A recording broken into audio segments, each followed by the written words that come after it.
যে ব্যক্তি নিজেকে ঈমানদার দাবি করবে প্রত্যেকের জন্য জরুরি আবশ্যক,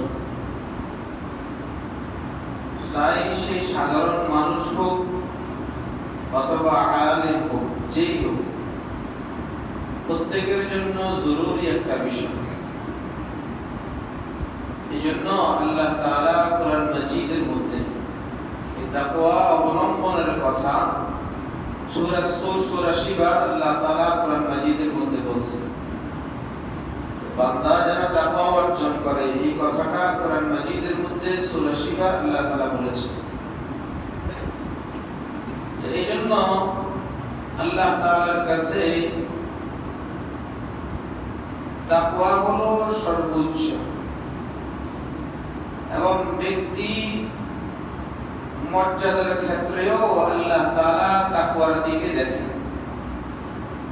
এজন্য আল্লাহ তাআলার কাছে সবচেয়ে দামি ব্যক্তি হলো যার ভিতরে তাকওয়া আছে, যে ব্যক্তি মুত্তাকি, ওই ব্যক্তি হলো আল্লাহ তাআলার কাছে দামি ব্যক্তি। আল্লাহ তাআলা কোরআন মাজিদের মধ্যে বলেন, ইন্না আকরামাকুম ইনদাল্লাহি আতকাকুম। সম্মানের দিক থেকে সম্মানিত করার ক্ষেত্রে আল্লাহ তাআলা ওই ব্যক্তিকে আল্লাহ তাআলা প্রাধান্য দেন। যার ভিতরে তাকওয়া বেশি রয়েছে ওই ব্যক্তিকে আল্লাহ তাআলা প্রাধান্য দিয়ে থাকেন। এজন্য আল্লাহর হাবিব সাল্লাল্লাহু আলাইহি ওয়াসাল্লাম বিদায় হজের ভাষণের মধ্যে আল্লাহ রাসূল এই কথাটা স্পষ্ট করেছেন। আল্লাহর হাবিব বলেছেন, আরবী এবং অনারবী, সাদা এবং কালো, এটার মধ্যে কোনো শ্রেষ্ঠত্ব নেই।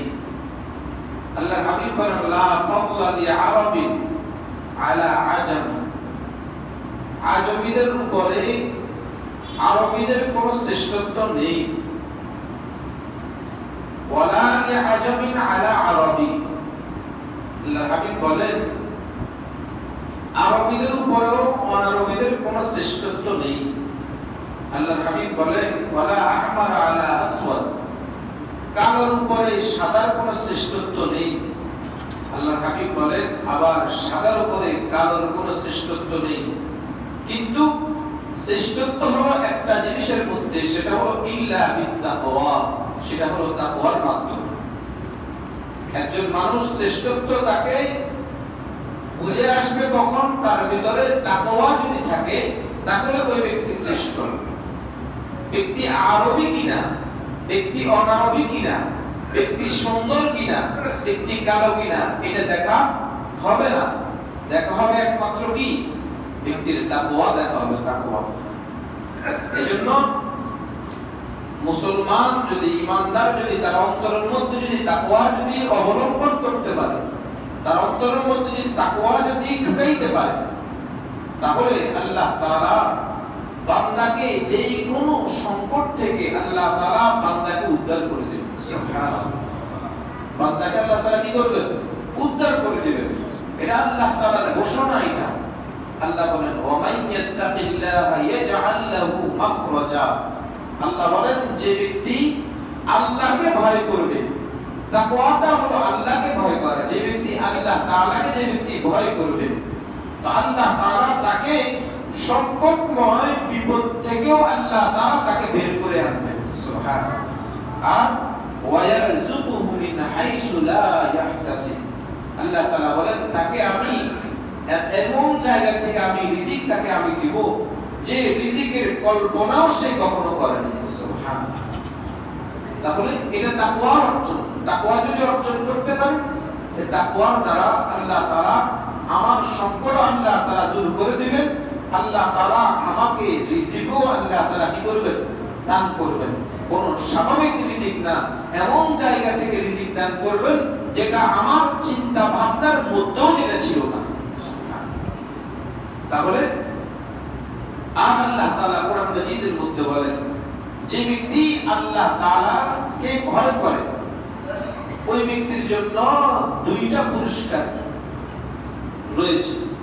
আল্লাহ বলেন, ওয়ালিমান খাফা মাকামা রাব্বিহি জান্নাতান। আল্লাহ তাআলা বলেন, ওয়ালিমান খাফা মাকামা রাব্বিহি। যে ব্যক্তি আল্লাহ তাআলার সামনে দাঁড়ানোকে যে ব্যক্তি ভয় করে, ওই ব্যক্তির জন্য রয়েছে দুইটা জান্নাত। সুবহানাল্লাহ। কয়টা জান্নাত? দুইটা জান্নাত। তাহলে তাকওয়া হলো এমন জিনিস, এটা হলো আল্লাহ তাআলার ভয় অন্তরের মধ্যে প্রবেশ করা। আর আল্লাহ তাআলা যা আদেশ করেছেন, আল্লাহ তাআলার আদেশকৃত কাজগুলো করা, যা নিষেধ করেছেন ওই কাজগুলো থেকে বিরত থাকা। অন্তরে আল্লাহর ভয় প্রবেশ করানো, আল্লাহ যা আদেশ করেছেন তা পালন করা, যা নিষেধ করেছেন ওগুলা থেকে বেঁচে থাকা, এটা হলো তাকওয়া।